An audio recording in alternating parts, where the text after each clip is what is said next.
Good day, everybody. My name is Brad Steele. I'm the Deputy CTO for EOTSS at the Commonwealth of Massachusetts.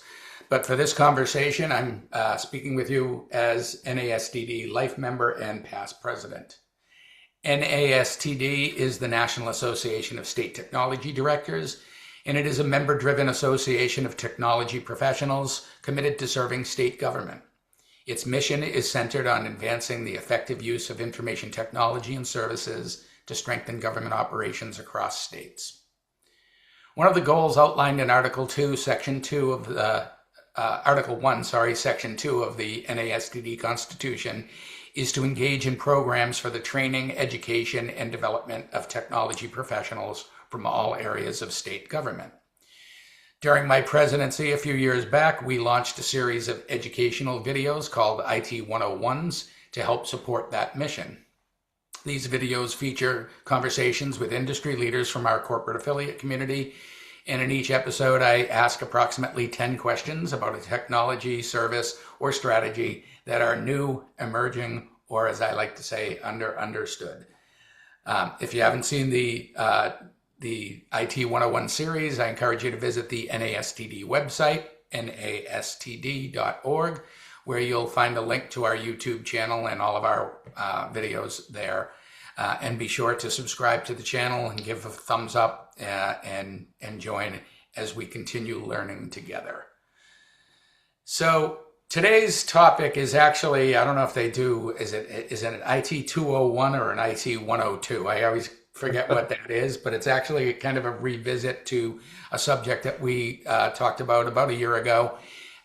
So our corporate affiliate subject matter expert is Island, and our topic for discussion is AI browsers. So the representative from Island is here with us today, and it is Braden Rogers. So welcome back, Braden. Brad, it's good to see you again. Thank you for having me. Yep. So Braden Rogers is the Chief Customer Officer at Island, where he directs the technical aspects of all customer interactions, leveraging his vast experience in cybersecurity, enterprise software, and cloud technology. Braden's career in cybersecurity spans over 25 years, during which he has played an executive leadership role for some of the largest firms in the industry. So again, thank you for being here with us. And as you know, before we get started, I always like to have a moment to find out a little more about our participants, and I ask a fun fact. So Braden, no repeats, no reusing. So what's a new fun fact about you that people may not know? Well, Brad, as you know, my last journey here with you, I had a fun fact about my grandfather being the inventor of the catheter. I won't repeat that one. That one's not a fun one anybody wants to repeat at the end of the day either. So the Foley catheters, for those who are listening, go back and watch the episode from a while back, and you'll learn a little bit there. Another fun fact, I'm not hiding it very well in this current work environment, is my interest in guitars and in music, and obviously at the end of the day, I've got a whole slew of things behind me that kind of reflect that. But I love collecting old guitars. Vintage guitars, it's a real interesting passion of mine, and they're almost as good as works of art. That's one of the reasons I hang them on the wall. I can certainly play them. I don't play them nearly as well as they look. They look like they deserve to be played by somebody that's way more talented than me. But I've been playing guitar for about 30 years, so it's always been a passion of mine. And unfortunately, I don't play it. They sit there on the wall probably more than anything. But I do enjoy between calls pulling one out. I think you do the same thing based on your surroundings behind you. So. But I do enjoy them, and that's like I said, there's a piece of art right there. That's a 1971 Gibson Dove and a 1983 Gibson Super Jumbo 200. So they're really, really fun collectible items, and there's a whole stack of different things outside this door that are kind of in the similar vein. So awesome. Someday I'm going to have to visit in person. We'll record our IT 301 in person. And love it. Let's do it. We'll share some music and some stories. All right, so let's get into the learning. Let's get into the IT.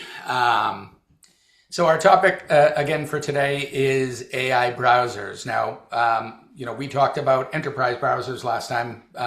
So what are AI browsers, and how do they compare with traditional browsers or enterprise browsers? Yeah. Well, thanks for asking, first of all, and thanks for having me. If you look back about a year ago, maybe a little bit longer, um, you started seeing the world of this conversation around the agentic universe waking up. It wasn't just about generative prompts. It wasn't but just about chatting. And that's certainly a part of the AI usage for users.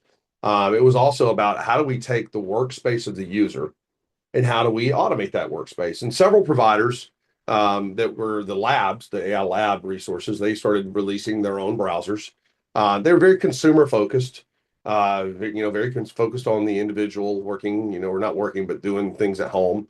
Not a lot of focus on cybersecurity or other aspects of the actual enterprise or the workspace itself for the users. But what it began to do is it began to explode a litany of ideas in the space. Number one, the whole agentic universe began to arise alongside of it. So we start seeing the agentic era starting with its early fruits. And obviously, our world of the enterprise browser is already woven into the mechanics of how the user works every single day to make sure they have a safe experience, make sure they're more productive. At the end of the day, thinking a lot about the end user.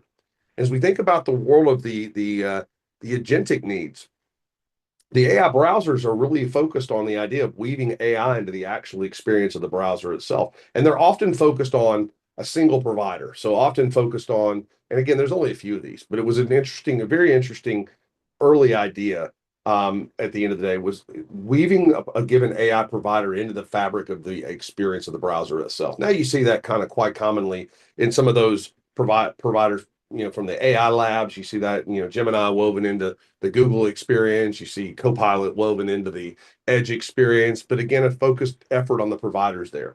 But that I think is at the core is the organizations at the end of the day did not want to abandon or could not, better yet, could not abandon their regulatory requirements. Obviously, for the audiences you deal with, they face a lot of regulatory bindings.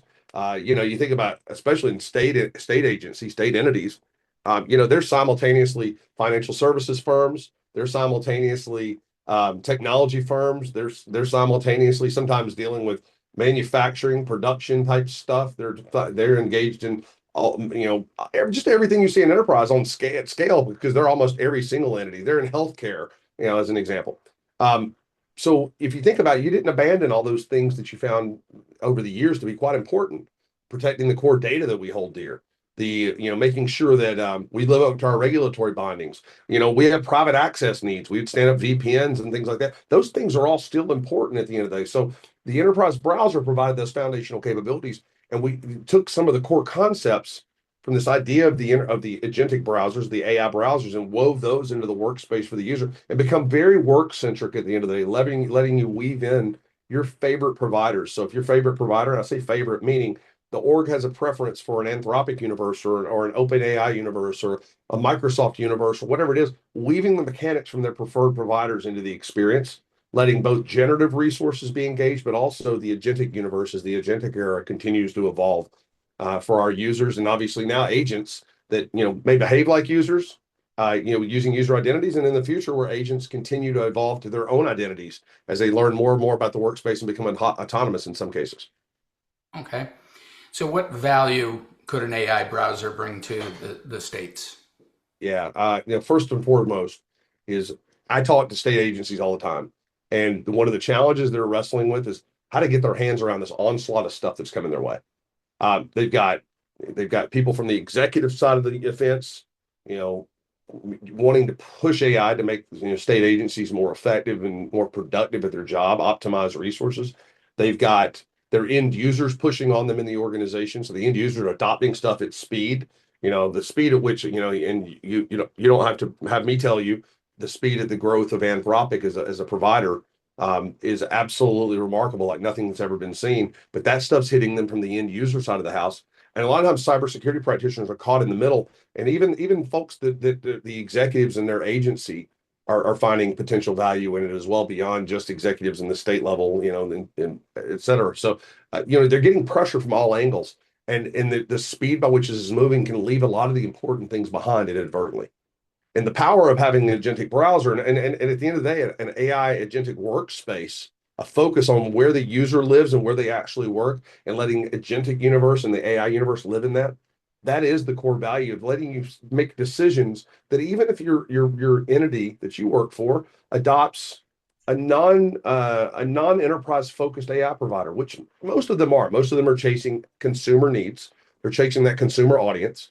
I heard a stat this past weekend on the All In podcast, and they were talking about. I think they said OpenAI has like 900 million subscribers now at this point, and a big chunk of those people, that's consumer centric universe. But what if I want to take that consumer centric AI approach and then supercharge it, and make it enterprise ready in that case? That's the powers. And then you weave it into the fabric of the users and you inherit data protection, you inherit connectivity to internal resources, you inherit credential management and things like that, where the AI universe, is wrapped in this umbrella of safety as the user begins to embrace it as well. So the org doesn't have to sacrifice or create trade-offs or risks in that process. Okay. Can it help with data loss prevention? Yeah, 1,000%. That is one of the core foundational tenets of it is, you know, as a user engages AI, let's start with the user. User engages AI, we want to make that safe. We want to make sure they're engaging the sanctioned resources at the appropriate times. We want to make sure that the sanctioned resources are recommended to them. A lot of our users are not technologists by trade. So even engaging a basic AI prompt, they may engage in very elementary ways. We want to make recommendations for advanced prompts for them, things they would never naturally think of because they're not thinking the way the AI generation thinks. So making recommendations for prompts, making recommendations for automation workflows. But the advancement of being able to be for the audiences that are my age, you'll remember Jiminy Cricket at the end of the day. But you want Jiminy Cricket sitting on your shoulder, steering you on how to use these things and being a bit of a guide in your experience there. And that to me is one of the powers of leveraging enterprise or leveraging AI inside of the enterprise browser and really evolving it to an AI browser, an agentic AI browser in that case. Okay. So what does it replace or supplement within our existing environments? Yeah, good question. Well, if you think about your existing status quo, the stack of technologies that organizations have today, let's take AI out of the mix, first of all. Mm-hmm. You have proxies for intercepting traffic and inspecting content, data loss prevention, CASBs, remote browser isolation, mobile device management technology, whole series of technologies there. You take many of those same mechanics and you orient them and shift them up to the cloud, and we call those SASE providers. Mm-hmm. So in those cases, we still do the same stuff. We break the traffic for SSL interception. We backhaul and ship the traffic back through a third-party cloud. Sometimes we're standing up things like virtual desktop infrastructure. Think of all the abhorrent experiences that the end users we put them through for the past 20 years, streaming pixels to their desktops. I know we see that often in state government. Those litany of VDI providers in that process, VPN infrastructure. So there's state agencies everywhere, and in state government they have countless VPN providers. But we're exposing ports to the internet, making again a safe the experience less safe for the organization, where an attacker can bang away at those exposed VPN ports, and we're providing conduits for devices to be on our networks, which we may not want the full device on our network. So there's a whole series of things in that list that in the traditional space that already have challenges in and of themselves. And then you bring us over to the AI universe, you start thinking about the agentic universe. The agentic universe doesn't just live in a browser, and it is not a packet level conversation. The agentic universe, if you're looking at packets on a network, you're at a disadvantage if you want to understand the intent of an agent. If you want to feed it intent as well, you have to live in the user experience. And by living inside of the browser and actually outside of the browser as well, one of the core things we can do now is live outside the browser. So we have a policy and instrumentation that can observe the user's work inside and outside the browser. That's really important as we start evolving to the agentic universe as well, because the agent will operate in that same sphere with some additional dynamics like things like MCP resources. So as we start thinking about the control planes that are used for instrumenting our applications in the AI universe, MCP will be an important protocol. It already is actually. But again, asserting our will anywhere the user or the agent lives is super, super important at the end of the day. And that is ultimately paramount if you want to be effective. And your existing stack of stuff I talked about before is not instrumented in the proper places to be able to do those things. That is not a packet level conversation. And that's a really, really important thing there. Okay. So when if I've decided that I want to go in this route, how do we procure the AI browser, and what's the cost model involved? Yeah, we're obviously very interested in being successful in the state and local universe. We've spun up an entire vertical around state and local engagement. So we've got a team of folks. Obviously, if you want to engage us as a starting point, first thing you got to do is learn about it. You want to see it. So you can reach out to us. Our website has several different places to connect to us on that front. Obviously, then behind that is obviously all the appropriate purchasing vehicles in many cases, state being on state contract in many of your common states, all the things, all the check boxes that often organizations have to have, things like FedRAMP is an example of that. A lot of organizations will lean, like a lot of state entities will look to FedRAMP. They may have their own state ramp entity or efforts as well, but a lot of times FedRAMP is very helpful. We're very close to being, we're FedRAMP about to be announced, FedRAMP in process with Aisle 5.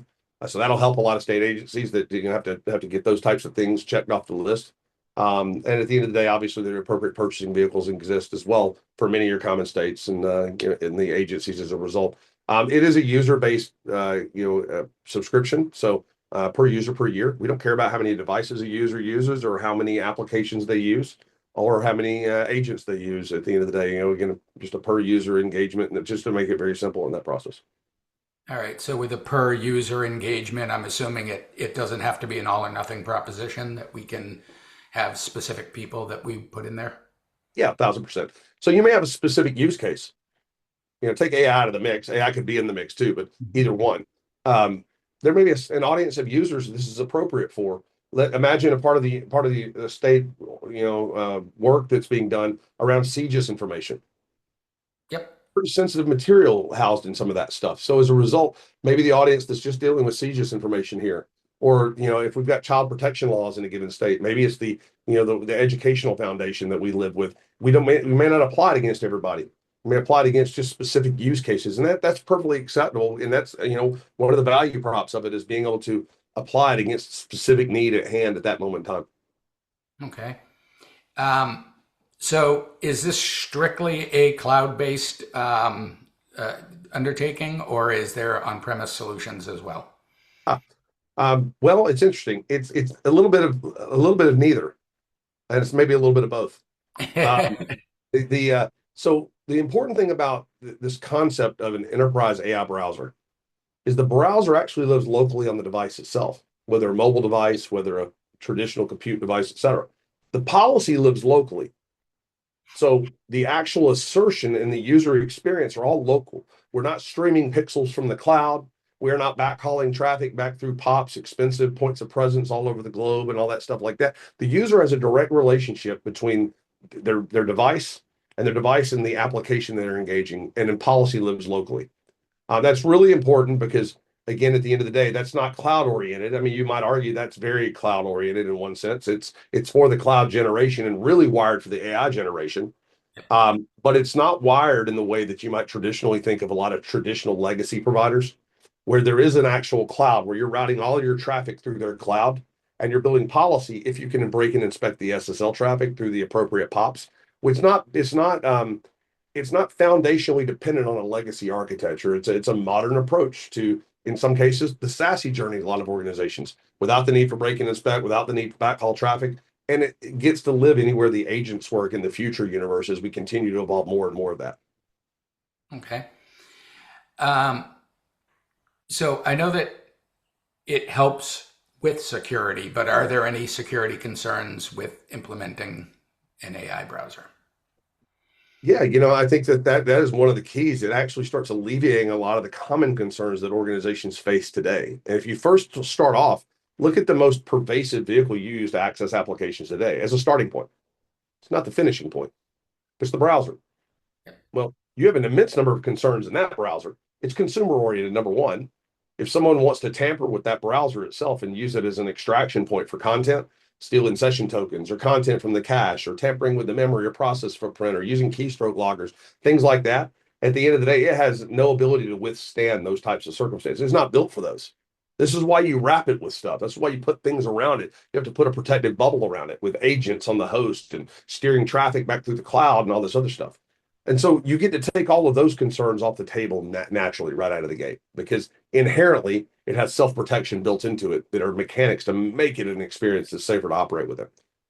So it's quite the converse of being worried about what it introduces. It's actually taking the things that are already there off the table that are regular concerns. And many times when you take those concerns off the table, sometimes they built orgs have built a stack of things around that. Yep. That all of a sudden you start going questioning, do I need that thing from the old stack anymore? Because its pure existence was around the fact this thing didn't do much for me, either in terms of its safety or actually using its mechanics to protect. I had to put agents and other stuff around it to make sure it was a safe experience. Okay. So how would we get started if we wanted to do this? What do we need to know? What would we need to give you if we wanted to start using an AI browser? Yeah, first things first is we want to identify the appropriate use case for the org. That to your point a minute ago, we don't want to go chew off the entire organization all at once right out of the gate. I mean, I think it's especially in a state entity, a state entity is composed of dozens and hundreds of agencies across and they all do different types of work. So it's identifying the appropriate use case for the right situation for the right audiences. Um, and obviously the AI, the low-hanging fruit of AI right now, is everybody's grappling with this in some way or another. And whether it's an early stage element or some people are way advanced in the process, but every org is grappling with this in some way or another. So that's a low-hanging fruit item for a lot of organizations. To get visible control, maybe on the kind of more broadly pervasive side. How do we understand how people are using it? What are they doing with it? What are risks associated with these things? And then, on the advanced side is like you start thinking about how we leverage automation and agentic workflows and, leverage the vibe coding resources to our advantage at the end of the day, because obviously things like vibe coding are a very advanced stage of usage of AI for developers and creators and things like that. So, but I think the key thing is to start with a use case and then understand the mechanics of how we instrument ourselves over the use case. And then when you go to deploy, you don't have to deploy to everybody all at once. In fact, you can use our extension right out of the gate to start getting immediate value and building policy over your existing browsers. And then as you make the march and the path to figure out how do you need to instrument yourself over the appropriate work that users are doing and in the future of AI. That may be the full browser. It may be instrumenting yourself in leveraging our core networking resources for private access to resources and engagement to whatever's needed behind corporate firewalls. I may be the need to instrument policies where MCPs may be engaged in the future of AI universe as well. So, again, at the end of the where the user lives and the agents work, we have policy that lives there, but we start you, in a very simple way, focused on a use case with very simple novel policies and the appropriate instrumentation at the right place. Okay. So as you look in your crystal ball, what developments can we expect to see with AI browsers over the next couple of years? Well, I think it's important to point out that as an organization truly looks to embrace AI, not just for the audiences of users, but for the power of AI being able to take mundane tasks and make those mundane tasks, very automatable, both in terms of for the user, but in places where the users don't even exist today. Maybe we couldn't do this. Even a user couldn't do this, but AI might be able to accomplish this task.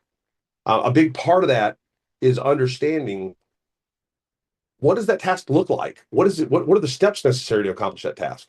If you're working in a hotel chain, for example, and you want to automate the task of checking a user into the hotel, today there's a front desk worker who has to understand the steps in the systems they have to log into to take your credit card, to create your room key, to set up your check-in, check-out days, to apply your discount codes, and who knows, depending on the organization, that could be a number of apps, a number of flows they have to engage. But someone has to understand those. Your frontline workers understand those.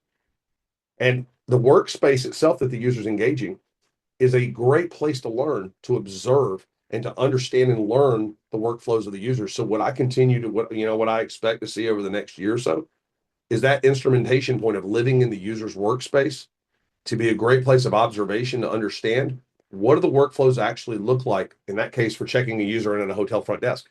If we can observe that, we could use that observation to train AI to do those same types of mundane tasks. And then now when someone comes in, it doesn't mean that a human's not there to greet you at the hotel front desk or whatever you're at the hospital or wherever you're at. It just means that they push a button and it takes care of that 5-minute task in 20 seconds. And it doesn't make mistakes because it gets tired. At the end of the day, it falls into the guardrails. And in the world of agentic universe, what happens is by using that training effectively, it becomes way more reliable than traditional automations and way more predictable than the agentic universe, where I want it to go and I want to know that it's going to admit a patient to the hospital when I close this workflow. It's not going to go do something else that I didn't expect. Yep. So predictability matters a lot at the end of the day. So that's I think you'll see a lot of maturity in that world. And again, we're now evolving into this proverbial agentic era where again, if again for your audiences that aren't familiar what that really means at the end of it, think about it like a sports, an athlete in sports. They hire an agent to represent them, and the agent goes and does this hard stuff that they don't understand, the legal stuff and whatever it may be. That's it kind of in a parallel fashion is what an agent does on your behalf. And today, humans are doing work alongside agents in this early part of the agentic era to help leverage agents to be effective at helping them in their job. And the more and more we get into the agentic era, the more they'll start taking on. And then you'll start seeing more and more automated work in the 5-year window that many predict, maybe even within, you'll see this whole concept of AGI start appearing and AI start finding its own journey and figuring things out automatically without humans intervening. But we will be in this intermediate period of the agentic AI era for the foreseeable future. Yeah. Well, for sure, right? So, as I think I've told you a couple of times now, this is relatively painless. This is my last question. It's always my last question. So the question is, what else do I need to know? What did I forget to ask you? I'm being very deliberate about my answer. I want to think about that for a minute. I think the key is the thing we didn't talk about. We always talk about the security people. We always talk about the infrastructure people. And then we, as an industry, forget about our users. And, what's the impact on the users in this? And that is my favorite part about this whole thing, is the user's just not the forgotten victim in this whole thing of what they're usually an innocent bystander, and we impose our will upon them.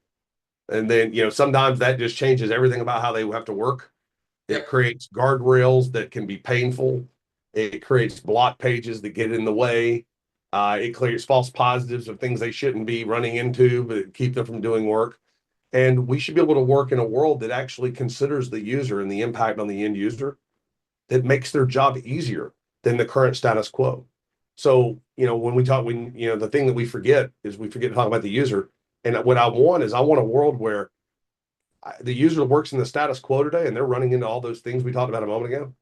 I want a world where they prefer to work in this because it's so much easier. It's the preference they have, because the workspace of accessing apps and resources, but also how AI now is brought to them versus them having to chase AI. A lot of orgs are telling their users, go figure out AI, become AI ready, or you're going to lose your job, or you're going to lose, the AI workforce. Well, we want to put AI right in front of the user. Literally bring AI to them versus having them have to chase it at the end of the day, especially for the non-knowledgeable, non-technical worker, I should say. At the end, they're knowledgeable about their own craft in the organization. There's plenty of people in state agencies that are not technologists, but man, they're great at understanding construction. They're great at understanding finance and other things like that. At the end of the day, we want to bring AI to the table and put it in front of them and truly, be an assistive vehicle for them that's in front of them and that coaches them versus something they have to chase themselves. Awesome. Well, excellent. Thank you very much. Like I said, relatively painless. I think this is very cool, very topical for us. Again, thank you very much. This is very cool stuff. Brad, thank you so much. I appreciate you having me again. All right. And again, this is Braden Rogers, the Chief Customer Officer at Island. And that's everything you need to know for 201 or 102, whatever that is, for AI browsers. So thank you again. Thank you, Brad.